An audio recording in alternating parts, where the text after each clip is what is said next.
আগুনের লেলিহান শিখা গ্রাস করছে একের পর এক বাড়িঘর, পুড়ছে বনাঞ্চল। ভয়াবহ দাবানলের কবলে পড়েছে অস্ট্রেলিয়ার নিউ সাউথ ওয়েলস। এরই মধ্যে ভস্মীভূত হয়ে গেছে হাজার হাজার হেক্টর বনভূমি।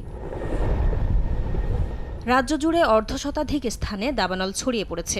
সিডনি থেকে প্রায় ৪৫ কিলোমিটার উত্তরে অবস্থিত উলেওয়েংয়ে দাবানলে পুড়ে গেছে কয়েকটি বাড়িঘর। উত্তরাঞ্চলের আপার হান্টার এলাকার পরিস্থিতি আরও ভয়াবহ। সেখানে হাজার হাজার হেক্টর এলাকা জুড়ে ছড়িয়ে পড়েছে দাবানল। সিডনিতে এক জরুরি সংবাদ সম্মেলনে নিউ সাউথ ওয়েলস অঙ্গরাজ্যের প্রধান ক্রিস মিন্স জানান, আগুন নিয়ন্ত্রণে নিরলসভাবে কাজ করে যাচ্ছেন দমকল কর্মীরা। ভারী যানবাহনের পাশাপাশি হেলিকপ্টার থেকে পানি ছিটিয়ে আগুন নিয়ন্ত্রণের চেষ্টা চলছে। বেশ কয়েকটি এলাকায় দাবানল নিয়ন্ত্রণের বাইরে চলে গেছে বলেও জানান মিন্স।